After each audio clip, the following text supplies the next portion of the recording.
Good afternoon, students. My name is Seena Kesar. Today topic is membrane. सबसे पहले है membrane. Membrane क्या होता है? जो बॉडी की मेम्ब्रेन होती है वो एक थिन शीट होती है जिसने क्या किया होता है, जो बॉडी की जो कैविटीज की लाइनिंग होती है उसको कवर किया होता है। नेक्स्ट वो क्या करती है, जो भी ऑर्गन्स हेलो ऑर्गन्स होते हैं उसकी जो बॉडी होती है उसको कवर करके रखती है।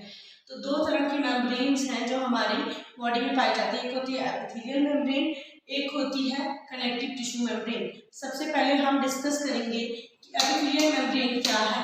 एपिथेलियल मेम्ब्रेन किसकी है? एपिथेलियल टिश्यू की बनी होती है और कनेक्टिव टिश्यू के साथ अटैच होती है, उसको हम बोलते हैं एपिथेलियल मेम्ब्रेन। मेन टाइप होती है जो एपिथेलियल मेम्ब्रेन की वो है म्यूकस मेम्ब्रेन और सीरस मेम्ब्रेन। जो म्यूकस मेम्ब्रेन है एपिथेलियल मेम्ब्रेन बोला जाता है। ये मेम्ब्रेन अटैच होती है जो लूज वाले कनेक्टिव टिश्यू है उनकी अंडरलाइनिंग में अटैच की जाती है, उसको हम कहते हैं म्यूकस मेम्ब्रेन। ये जो मेम्ब्रेन है समटाइम इसको हम म्यूकोजा बोला जाता है। ये बॉडी कैविटीज की ओपन वाली और आउटसाइड में पाई जाती है। नेक्स्ट है इसकी एग्जांपल्स होती है रेस्पिरेटरी में पाई जाती है, ये रेस्पिरेटरी सिस्टम में पाई जाती है और रिप्रोडक्टिव सिस्टम में पाई जाती है। नेक्स्ट है serous membrane. Serous membrane line body cavities that do not open directly to the outside. Serous membrane क्या है? बॉडी की लाइनिंग पे पाई जाती है पर कभी भी डायरेक्टली ओपन नहीं होती है, बाहर की तरफ ओपन नहीं होती है। ये हमेशा कैविटीज के अंदर वाले ऑर्गन्स को कवर करके रखती है। Serous membrane have special name given according to their location. Serous membrane को लोकेशन के अकॉर्डिंग ही स्पेशल नाम दिया जाता है। जैसे कि फॉर एग्जांपल सीरस मेम्ब्रेन जो थोरैकिक कैविटी में लाई करती है या लंग्स में लाई करती है उसको हम कहते हैं प्लूरा। उसके बाद है connective tissue membrane. Connective tissue membrane contain only connective tissue, ये सिर्फ कनेक्टिव टिश्यू को ही कंटेन करती है। नेक्स्ट है साइनोवियल मेम्ब्रेन और मेनिंजेस जो दोनों इस कैटेगरी से बिलोंग करती हैं। नेक्स्ट है synovial membrane. Synovial membrane are connective tissue membrane that line the cavities of the freely movable joint. Synovial membrane connective tissue की मेम्ब्रेन बनी होती है जो वहाँ पाई जाती है यहाँ पे हमारी जॉइंट्स होती है और वो फ्रीली मूवमेंट करती हैं। जैसे हिप जॉइंट होगी, नी जॉइंट होगी और एल्बो जॉइंट होगी जो फ्रीली मूवमेंट करती हैं। नेक्स्ट है जो सीरस मेम्ब्रेन होती है वो ऐसी कैविटी होती है जो हमेशा अंदर पाई जाती है ना कि आउटसाइड। नेक्स्ट है कि unlike serous membrane do not have a layer of epithelium. जो सीरस मेम्ब्रेन है उस पर कोई भी एपिथेलियल की लेयर नहीं पाई जाती है। नेक्स्ट है मेनिंजेस।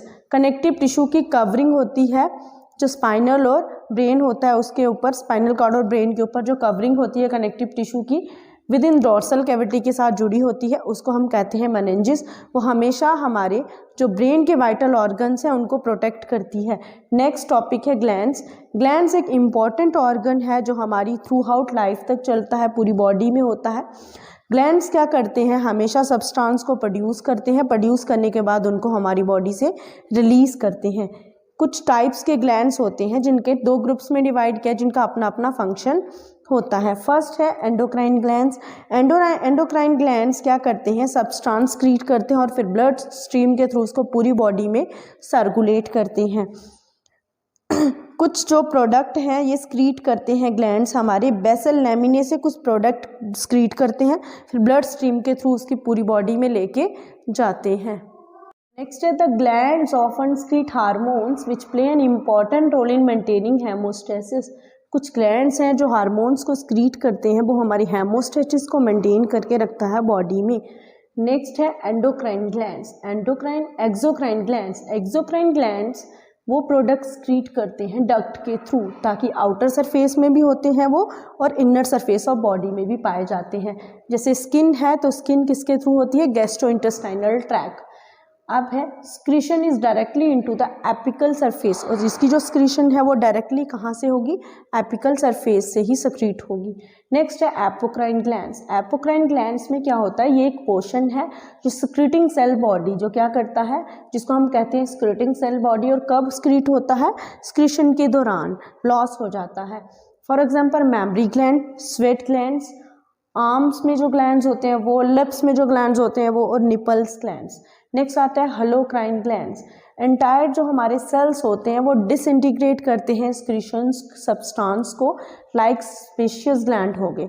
इस टाइप के जो स्क्रूटरी प्रोडक्ट होते हैं उनको हम एक्सोक्राइन ग्लैंड्स बोला जाता है।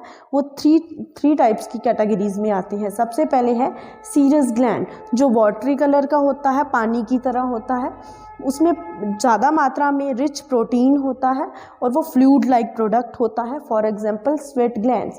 नेक्स्ट आता है म्यूकस ग्लैंड, जो स्क्रीट करता है विस्कस प्रोडक्ट को, एक गाढ़े प्रोडक्ट को स्क्रीट करता है जिसमें ज़्यादा मात्रा में ग्लाइकोप्रोटीन और कार्बोहाइड्रेट्स होते हैं, for example goblet cells. Thank you very much, please subscribe my channel. Students, my name is Heena Kesar. कल हमने डिस्कस किया था एनाटॉमी के 2 टॉपिक्स डिस्कस किए थे, एक था मेम्ब्रेन, दूसरा था ग्लैंड। आज हम पढ़ेंगे वुंड हीलिंग के बारे में। सबसे पहले है वुंड हीलिंग। वुंड हीलिंग एक ऐसी प्रोसेस है जिसमें हमारी स्किन इंजर्ड हो जाती है। इंजर्ड होने के बाद वो जो ऑर्गन होता है इंजरी के बाद खुद ब खुद रिपेयर हो जाता है, उसको हम बोलते हैं वुंड हीलिंग। ठीक है, वुंड हीलिंग को क्लासिफाई किया गया है, एक होता है एपिडर्मल, ठीक है, एक होता है डीप। जो एपिडर्मल है वो डर्मिस से इंटैक्ट होता है, जो ऊपर की लेयर होती है स्किन की उससे इंटैक्ट होता है। और सेकंड है डीप। डीप होता है कि डर्मिस डैमेज हो जाएगी और फुल थिकनेस हो जाएगा वुंड। इसका मतलब जो फुल थिकनेस हो जाती है वुंड में। सबसे पहले है एम्स ऑफ वुंड हीलिंग। फिर है एम्स क्या है वुंड हीलिंग का? टू प्रिवेंट और लिमिट फर्दर डैमेज, रोकना ताकि दोबारा से डैमेज ना हो सके। सेकंड है क्लीन करना और वुंड को सील कर देना, उसको बंद कर देना ताकि वहां पे इन्फेक्शन ना फैल सके। अब है faces of wound healing process. Wound healing process के 4 फेसेस होते हैं। सबसे पहले है हिमेटोसिस, फिर है इन्फ्लामेशन, फिर है पॉलीफिरेशन, फिर है मैचुरेशन। सबसे पहले है हीमोस्टेसिस। हीमोस्टेसिस क्या है? एक इनिशियल रिस्पॉन्स है जो हीमोस्टेसिस को मेंटेन करके रखता है। नेक्स्ट है इन्फ्लामेशन। इन्फ्लामेटरी रिस्पॉन्स होता है, इन्फ्लामेशन हो जाती है लेकिन वो इन्फेक्शन से हमें बचाता है। थर्ड है पॉलीफिरेशन। पॉलीफिरेटिव फेस वो होता है जिससे वुंड साइट पे रिकंस्ट्रक्ट किया जाता है। मैचुरेशन वो फेस होता है जिसमें रिमोल्ड किया जाता है ताकि टिश्यू को स्ट्रेंथ प्रोवाइड कर सके और उसके फंक्शन को दोबारा से रिस्टोर कर सके। सबसे पहले है haemostasis phase. Haemostasis is the process of wound being closed by clotting. Haemostasis वो प्रोसेस है जिसमें क्लॉटिंग की वजह से वहाँ पे क्लॉट्स बन जाएंगे और वुंड वहाँ पे क्लोज्ड हो जाएगा।